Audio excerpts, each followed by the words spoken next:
Bonjour à toutes et à tous et bienvenue pour cette édition spéciale de Smart Patrimoine au Grand Forum du patrimoine. Je suis ravi de vous retrouver pour trois sujets passionnants. Tout d'abord, on va se demander quel impact de la gestion sous mandat, quel intérêt de la gestion sous mandat en 2026 face au contexte de marché financier que nous connaissons actuellement. Une question que nous poserons à Guillaume Brusson, co-responsable de l'activité gestion de fortune chez Sanso Longchamp Asset Management. Ensuite, nous ferons un focus immobilier et plus particulièrement immobilier Europe du Sud. Comment se porte l'immobilier en Europe du Sud? Une question que nous poserons à Jean-François Chory, directeur général de Advenis Reim, avant de d'essayer de comprendre ensemble les aspects réglementaires, notamment précontractuels pour les conseillers en gestion de patrimoine. Peut-on automatiser ces aspects réglementaires? C'est la question que nous poserons à Xavier Babot-Dulac, le CEO de Carbon Alpha. On se retrouve tout de suite dans Smart Patrimoine. Et pour la première partie de cette émission, nous allons donc faire un focus sur la gestion sous mandat et l'intérêt pour les investisseurs dans cette période complexe sur les marchés financiers. Pour en parler, nous avons le plaisir d'accueillir dans Smart Patrimoine Guillaume Brusson. Bonjour Guillaume Brusson. Bonjour Nicolas. Merci d'être avec nous. Vous êtes co-responsable de l'activité gestion de fortune chez Sanso Longchamp Asset Management. On va parler de la gestion sous mandat, mais peut-être avant, on a envie de recueillir vos convictions en ce début d'année sur les marchés financiers. Comment se portent selon vous ces marchés en ce début d'année? Quelle analyse vous portez sur ces marchés? Écoutez, pour suivre régulièrement vos émissions, je pense qu'il y a un joli symbole du contexte de marché aujourd'hui, c'est que la question sur une éventuelle bulle à l'égard de l'intelligence artificielle a peu à peu disparu du plateau. Et je trouve que ça illustre bien ce qui caractérise aujourd'hui l'environnement de marché auquel on fait face, à savoir qu'on est passé de l'espoir à la réalité économique sur le segment de l'intelligence artificielle. D'accord. Alors bien évidemment, on n'est pas ça se traduit, c'est ça aujourd'hui dans les résultats suffisamment pour que on considère qu'il y a un impact concret? Exactement. Alors, par contre, on n'est pas les seuls observateurs à être arrivés à cette conclusion. Et c'est vrai que ça se fait au prix d'une valorisation plutôt exigeante, même si on ne peut pas utiliser le terme excessif non plus. Et je pense que le principal piège face à cette situation, c'est d'être trop binaire dans notre lecture. C'est-à-dire qu'il ne faut ni céder à un optimisme béat à l'égard de cette thématique porteuse, ni rester sur le quai à attendre qu'un train mieux valorisé rentre en gare. D'accord. Ça serait rester à l'écart justement d'un des moteurs de performance les plus prometteurs à moyen long terme. Donc se dire que la tech, l'IA, c'est trop cher aujourd'hui et qu'il faut attendre que ça corrige avant de potentiellement monter dans le train, c'est pas la bonne stratégie selon vous? Non, je ne pense pas. Ce qu'il faut, c'est être discipliné et rigoureux dans l'approche. Et justement, on l'abordera quand on parlera gestion sous mandat.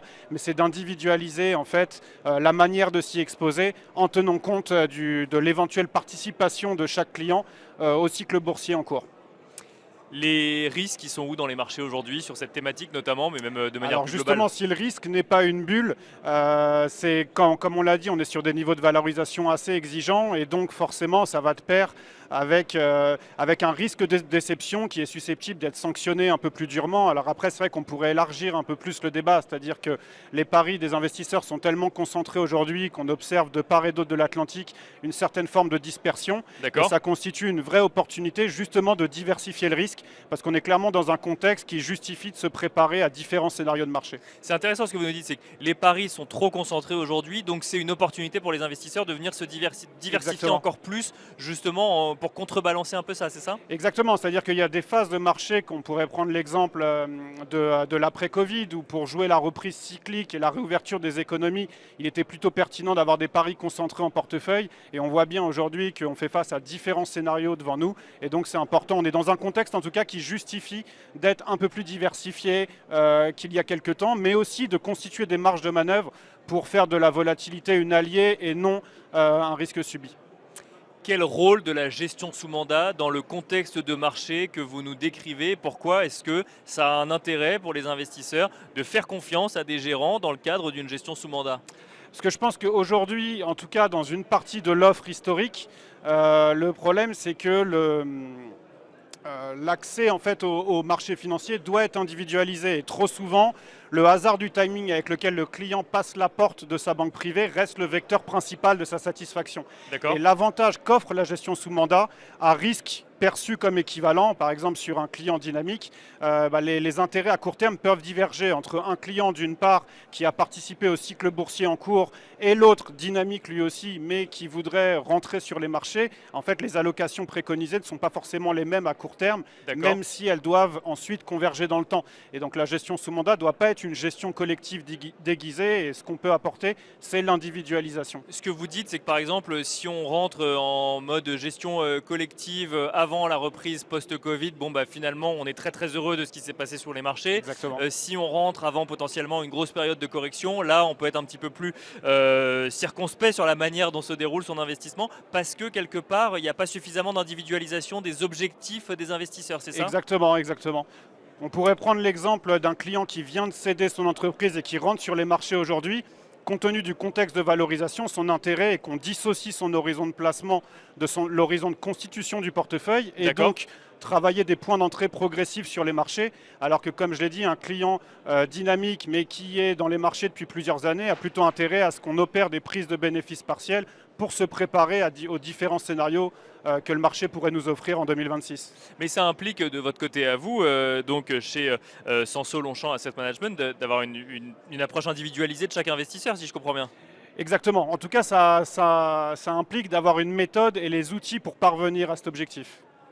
Concrètement, est-ce que derrière, ça permet d'offrir plus de performance ou en tout cas de faire en sorte que ça correspond plus aux objectifs des clients? Oui, exactement, parce que je pense que finalement, la performance dépend moins des marchés que de la trajectoire qu'on peut donner aux investissements. Et l'individualisation est clé justement pour remplir les objectifs qui peuvent être fixés par nos clients. La performance dépend moins des marchés que la trajectoire qu'on peut donner aux investissements, c'est-à-dire que comment est-ce qu'on fait par exemple sur des marchés très chers aujourd'hui pour aller chercher de la performance alors même qu'il y a des questionnements politiques, géopolitiques, monétaires un petit peu, et donc ça tient, mais tout le monde se demande quelle sera la tendance pour cette année quand même. L'enjeu justement, c'est de se préparer à un éventuel pic de volatilité et se méfier de l'effet de base, parce que l'effet de base peut amener certains clients à se voir conseiller ensuite d'allonger leur horizon d'investissement, justement parce qu'ils seraient rentrés de manière trop marquée sur les marchés. Donc ce qu'on préconise souvent, c'est comme j'ai dit tout à l'heure, de dissocier l'horizon de constitution de portefeuille de l'horizon de placement et être en mesure de s'inspirer de ce que les jeunes investisseurs font aujourd'hui, par exemple avec le DCA, en déroulant l'investissement progressivement, mais en étant aussi opportuniste si des pics de volatilité se matérialisent pour accélérer le temps, accélérer l'investissement et donc se diriger plus rapidement vers l'allocation cible qui a été définie en amont. Donc l'investissement régulier type DCA, c'est quelque chose qui fonctionne bien aussi dans les marchés à l'heure actuelle. Ça fonctionne bien, mais pour les investisseurs qui en fait sont encore en phase de constitution de leur épargne financière. Bien sûr. Et donc on peut s'inspirer de cette méthode-là aussi pour des plus gros patrimoines financiers en essayant justement de les protéger de l'effet de base éventuel qui pourrait les amener à allonger leur horizon d'investissement parce qu'ils seraient rentrés avec un mauvais timing sur les marchés. Bon, à vous écouter, on sent quand même que c'est une science, la gestion. C'est une méthode et une discipline en tout cas. Une méthode et une discipline. Merci beaucoup Guillaume Brusson de nous avoir accompagnés dans Smart Patrimoine. Je rappelle que vous êtes co-responsable de l'activité gestion de fortune chez Sanso Longchamp Asset Management. Merci beaucoup. Merci Nicolas. Et quant à nous, on se retrouve tout de suite dans la deuxième partie de Smart Patrimoine, ici au Grand Forum du Patrimoine. Et pour la deuxième partie de cette émission, nous vous proposons un focus SCPI immobilier et plus particulièrement un focus sur l'immobilier en Europe du Sud. Comment se porte l'immobilier en Europe du Sud? C'est la question qui va nous animer à présent avec Jean-François Chory. Bonjour Jean-François Chory. Bonjour Nicolas. Merci d'être avec nous au Grand Forum du Patrimoine et dans l'émission Smart Patrimoine. Je rappelle que vous êtes le directeur général d'Advenis Reim. Alors, vous êtes investi chez Advenis Reim en Europe du Sud. Vous avez même une SCPI spécialisée sur l'Europe du Sud, si je ne dis pas de bêtises, une SCPI qui s'appelle Elialis. Elialis et qui investit en Europe du Sud depuis combien de temps? Depuis 2019. D'accord. Donc on a effectivement, c'est pas notre premier essai à l'étranger puisqu'on a fait partie des maisons sociétés de gestion pionnières en immobilier, notamment en pierre-papier, pour essayer de vulgariser ou démocratiser l'investissement en Europe. D'accord. Ce qui se fait beaucoup maintenant chez beaucoup de nos confrères. Et donc on a fait partie avec Eurovalis qui était la première en 2015 puisqu'elle a fêté ses 10 ans. 2019, on a fait le pari, entre guillemets, ou en tout cas voilà, de diversifier nos actifs immobiliers en Europe et sur la partie Europe du Sud, pour une raison assez simple, c'est que l'Europe du Sud avait pas mal souffert, voire beaucoup souffert après les différentes crises de 2008, notamment, et après la crise financière. et avait subi des problématiques assez importantes compte tenu d'une économie assez faible. Et ils ont pris des décisions drastiques d'un point de vue économique, d'un point de vue politique. Et nous, on a souhaité effectivement inscrire une SCPI en Europe du Sud pour accompagner cette croissance. Parce qu'il y avait une fenêtre d'opportunité, si je comprends bien, entre, j'imagine à l'époque, des valorisations intéressantes et en même temps des plans de relance économique qui permettaient potentiellement de porter le marché dans les années à venir. Exactement, avec un accompagnement de l'Europe aussi, pas que, mais des décisions politiques sur la baisse de la dette publique par exemple, des politiques de relance économique, des subventions européennes, comme je l'ai dit aussi, qui ont été assez importantes. Bien sûr. Et qui ont poussé effectivement ces pays à prendre des décisions plus tôt que nous et à avoir les fruits de ces décisions plutôt positives depuis quelques années, puisque ça fait maintenant plus de 5 ans que l'Espagne a une croissance de PIB la meilleure ou l'une des meilleures du marché européen, puisqu'ils frôlent encore les 3% l'année dernière, et ils étaient à 3,2 l'année d'avant. Et donc on a effectivement les fruits de ce positionnement. C'est la question qu'on peut se poser. Est-ce que le pari est gagnant en 2026 ? C'est vrai que quand on parle de chiffres de croissance économique au global, on cite les pays de l'Europe du Sud aujourd'hui comme les meilleurs élèves de la zone euro. Est-ce que ça se traduit aussi dans des stratégies immobilières ? Comment se porte l'immobilier en Europe du Sud fin 2025, début 2026, Jean-François Chory ? Alors plutôt très bien. Si je dois donner quelques chiffres, les chiffres sont sortis ce matin, donc il reste encore à vérifier. Exclusivité au Grand Forum du patrimoine dans Smart Patrimoine. Il reste encore à vérifier, mais normalement l'Espagne a fait pratiquement 18 milliards de transactions l'année dernière, de volume de transactions, ce qui est sa meilleure année depuis plus de 10 ans et peut-être même historiquement. Donc ça démontre effectivement que le marché immobilier se porte bien.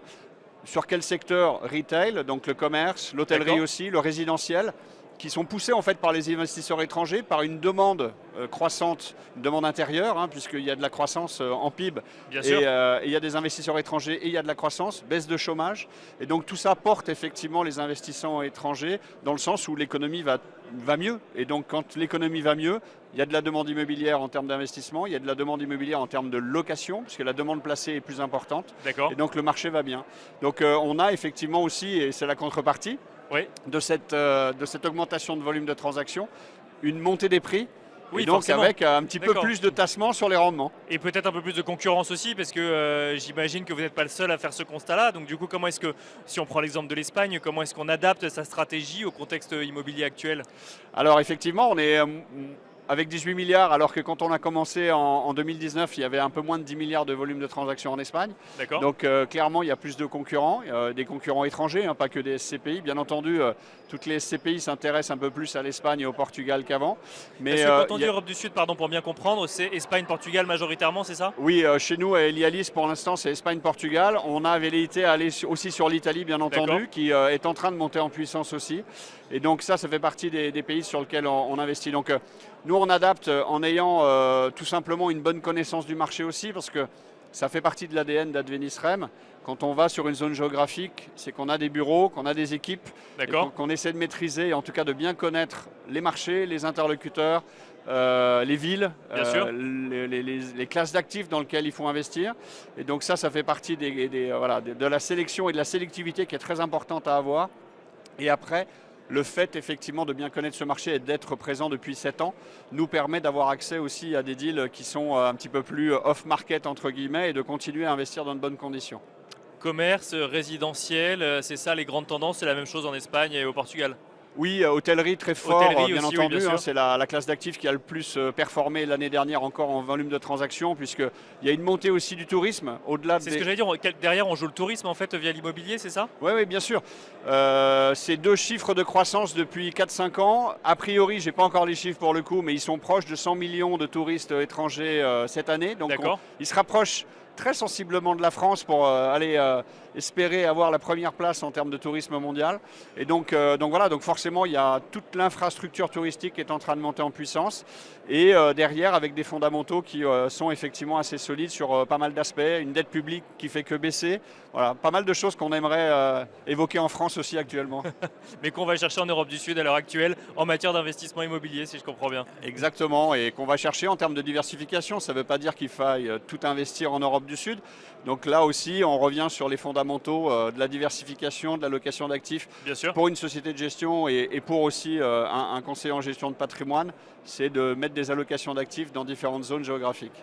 Parce que chez Advenis Reim, il n'y a pas que l'Europe du Sud, il y a une SCPI Europe du Sud, vous avez une autre en Allemagne, une autre en Europe du Nord, et là ce n'est que parler des SCPI investis hors de France. Comment est-ce que vous appréhendez ce début d'année 2026 sur l'investissement européen ? Alors sur les sujets économiques, parce qu'on revient à ça, on n'a pas forcément évoqué à proprement parler du portefeuille d'Elialis, mais on a 98-99% de taux d'occupation financier, dont à l'intérieur 60% de bureaux. D'accord. Donc quand on me pose la question que le bureau va mal, j'ai dit tout dépend dans quel pays on se trouve. Parce qu'en Espagne et au Portugal, ça fonctionne bien le bureau, c'est ça Ça fonctionne très bien et D'accord. aujourd'hui on n'a pas de vacances locatives particulières par rapport au bureau. Comme je vous disais, il y a de la demande placée qui augmente. Et donc quand la situation économique d'un pays va bien, en règle générale, ça reflète aussi le secteur de l'immobilier. Et donc ça c'est plutôt rassurant aussi. Bien sûr, oui. Donc sur le reste, effectivement, je crois qu'on attend tous, et en tout cas nous particulièrement chez nous, puisqu'on a une SCPI qui est très investie sur l'Allemagne, le rebond lié aux investissements énormes qui sont faits sur l'Allemagne en ce moment, notamment par le public, donc le gouvernement, et aussi par les investisseurs privés, les entreprises qui réinvestissent en Allemagne. Parce que là, on parle du plan de relance allemand, mais qui est plus défense, infrastructure. Non, on attend aussi en immobilier un rebond quelque part de ces investissements. En règle générale, ça va avec. Il y a effectivement infrastructure, défense, mais il y a aussi tout ce qui est énergie renouvelable. Bien sûr. Ils veulent être de nouveau aussi très investis sur des data centers, et donc ils investissent beaucoup sur l'alimentation électrique des data centers pour être le hub, un des hubs, en tout cas le plus important en Europe, sur la connectivité. Et donc tout ça fait que ça va rejaillir forcément sur le PIB. Je crois que c'était, je ne vais pas faire de pub sur un journal économique français, mais il y avait dans la presse la semaine dernière un premier chiffre de croissance. C'était 2-3 ans que ce n'était pas arrivé, du PIB en Allemagne, avec effectivement une perspective assez forte sur les prochaines années. Et donc forcément, ça veut dire investissement des entreprises, ça veut dire investissement de l'État, ça veut dire injection de capitaux, et donc ça rejaillit mécaniquement sur l'immobilier, sur les entreprises, sur le moral des entreprises, sur le DAX. Bien sûr. La cotation allemande, et en tout cas la bourse allemande, ne s'est jamais aussi bien portée depuis quelques années. Et donc oui, ça rejaillit sur l'immobilier, et donc on est assez positif sur la relance allemande qui rejaillira mécaniquement aussi sur les autres pays européens, parce que ça reste la locomotive européenne. Donc de belles perspectives pour les investisseurs français en Europe du Sud, en Allemagne aussi, si je comprends bien, si on parle que ces deux zones-là, mais ailleurs aussi également. Et forcément ailleurs. Et forcément ailleurs. Merci Jean-François Jory de nous avoir accompagnés dans Smart Patrimoine ici au Grand Forum du patrimoine. Je rappelle que vous êtes directeur général de Advenis Reim. Merci beaucoup. Et quant à nous, on se retrouve tout de suite dans la troisième partie de l'émission. Peut-on automatiser les aspects réglementaires pour les conseillers en gestion de patrimoine? Voilà le sujet qui va nous animer à présent dans la troisième partie de cette émission Smart Patrimoine, ici au Grand Forum du patrimoine. Et pour en parler, nous avons le plaisir d'accueillir Xavier Babot-Dulac. Bonjour Xavier Babot-Dulac. Bonjour Nicolas. Vous êtes le CEO de Carbone Alpha. Alors on peut peut-être présenter Carbone Alpha en deux mots, puisqu'après on va revenir un petit peu sur la proposition de valeur. Mais concrètement, Carbone Alpha, qu'est-ce que vous proposez? Carbone Alpha, c'est une fintech qui a été créée en 2021 et qui va proposer en fait tous les aspects du parcours réglementaire pour le métier de la gestion de patrimoine et entièrement automatisé. On va le voir un petit peu plus ça dans le détail, dans des environnements souverains entièrement français. Bon, on reviendra sur le sujet souverain également aussi. Sur les aspects réglementaires, pour commencer, quelles sont les grandes problématiques aujourd'hui rencontrées par les conseillers en gestion de patrimoine sur ces aspects réglementaires, notamment précontractuels? Alors le problème, c'est pas tant le réglementaire que la preuve, la charge de la preuve. Comment un CGP peut être amené dans cet environnement inflationniste du réglementaire qui existe depuis 20 ans à pouvoir justifier de tout ce qui va embarquer d'un point de vue précontractuel, c'est-à-dire depuis la connaissance client KYC, la GED, le suivi de sa compliance, comment il va être capable de pouvoir mener ça. D'accord. Et donc en 2026, le vrai sujet, ce n'est pas tant d'aller sur la partie vraiment réglementaire qui s'impose à nous, c'est comment à travers notamment les smart contracts via la blockchain ou autre, on va pouvoir apporter la justification de l'auditabilité, la preuve liée à son métier. D'accord. Donc une des problématiques aujourd'hui pour les CGP, c'est pas tellement de le faire, mais aussi de pouvoir prouver que tout a été respecté dans le cadre de l'accompagnement d'investisseurs ou de la proposition de solutions, hein, c'est ça? C'est ça. Je suis un ancien CGP, donc c'est quelque chose que j'ai connu dans une autre vie pour le compte de réseau. Le problème du CGP, souvent, ça va être une fois que le conseil qui a été donné, déjà d'avoir suffisamment de temps consacré au conseil, et comment par rapport à ce conseil, il va pouvoir le justifier dans le temps. et bien rappeler à son client final que lorsqu'il a été conseillé, toute la documentation lui avait été faite en temps, en heure, et souvent éviter un moment une distorsion d'information entre lui, CGP, et son client final. Bon alors, Carbone Alpha propose justement une solution digitale pour simplifier la vie des CGP sur ces aspects. Est-ce que vous pouvez nous en dire un petit peu plus sur la proposition de valeur?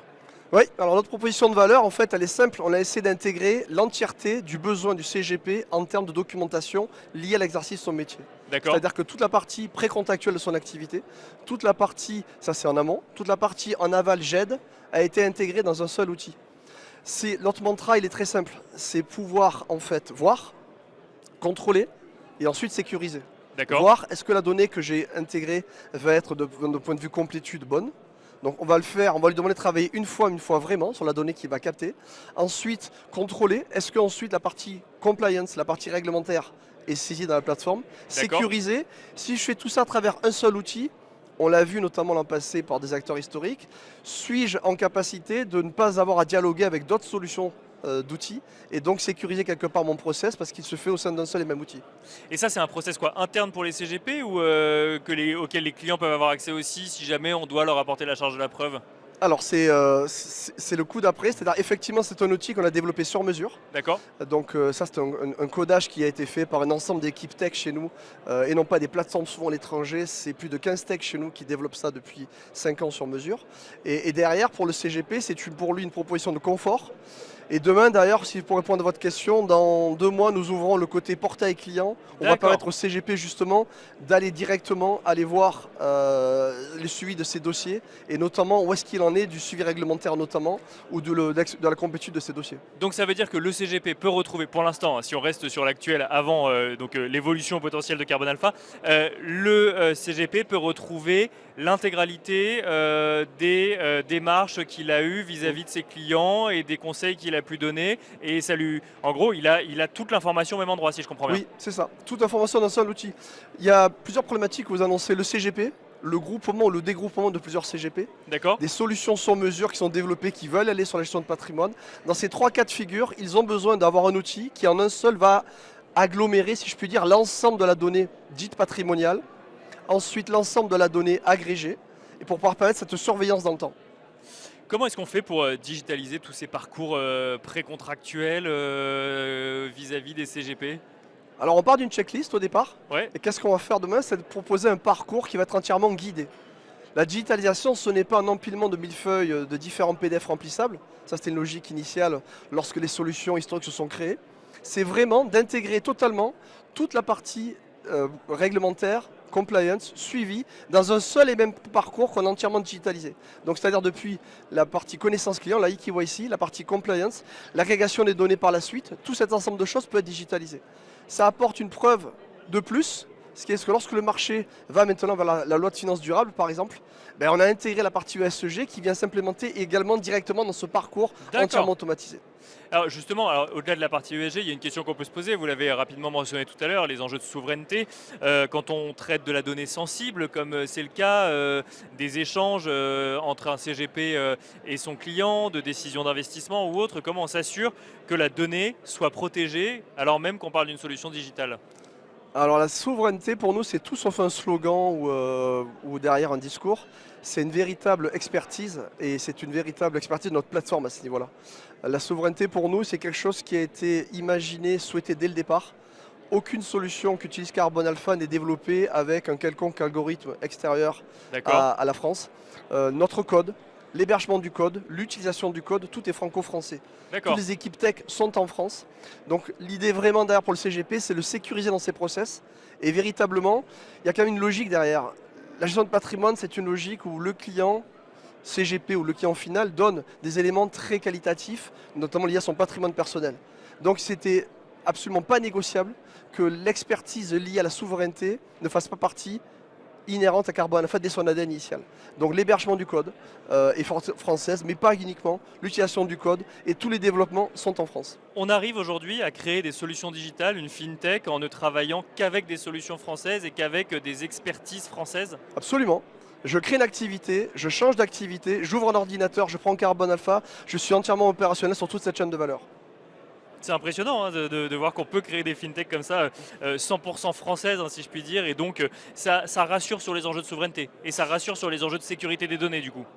Vous avez en ce moment un sujet, regardez, lié par rapport à la presse internationale et notamment la partie trumpiste. Vous avez également les dernières sur la partie cybersécurité des choses qui ont été relevées. Nous, on peut dire, de le dire, de le prouver, nous, on peut dire que 100% de ce qu'on a construit, 100% de ce que l'on met en place reste souverain, même pas européen, reste franco-français, qui est, et dans les études le montrent, le système sécuritaire le plus fort, aussi bien en Europe qu'à travers le monde. Donc c'est ça qu'on a prouvé. Avant de parler peut-être de la suite de Carbone Alpha, puisque vous nous le disiez, il y a d'autres échéances en perspective, notamment l'ouverture vis-à-vis des clients des CGP. Un mot peut-être, c'est déjà en place chez certains CGP, la solution Carbone Alpha. Vous avez des clients déjà ? Ah oui, alors heureusement d'ailleurs, parce qu'il Ouais. faut ça pour vivre. On a un peu Combien plus de 800 CGP qui nous suivent. D'accord. Et en fait, Carbone Alpha, c'est 3 modèles. Il y a un modèle en fait des CGP, là il y a plus de 800 qui nous suivent directement. Et il y a également un modèle à marque blanche. Donc je suis un CGP, je décide de me dégrouper, me regrouper. J'ai un ADN fort, je souhaite avoir Carbone Alpha à marque blanche. D'accord. Là, il faut savoir qu'il y a des solutions, il y a certains groupements. Le solution, une que je peux en parler, parce qu'on en parle souvent, c'est Manacarta, qui est un vieux groupement, entre D'accord. guillemets. La vieille dame a plus de 30 ans. Mais c'est totalement renouvelé et utilise notre solution depuis plus de 3 ans. Un chiffre qui est lié, qui nous ont fait remonter, c'est que 80% de temps administratif en moins, 30% de productivité en plus. Donc pour le compte d'un groupement, c'est important. Et après, on a des marques blanches, une qui parle de nous, il y en a deux. Il y a Panda de Finance, tout le réseau Panda de Finance, c'est notre outil. Et là, on vient de signer un partenariat qui a donné un dernier communiqué de presse avec le groupe Inextenso Patrimoine. Voilà, Dernière question, quelle suite pour Carbone Alpha? Qu'est-ce que vous allez proposer demain? Puisque si j'ai bien compris, vous n'allez pas vous arrêter à la solution actuelle. À quoi ressemblera Carbone Alpha dans quelques mois? Alors le principe du réglementaire qu'on a beaucoup évoqué, c'est un socle initial, mais ce n'est pas une finalité pour nous.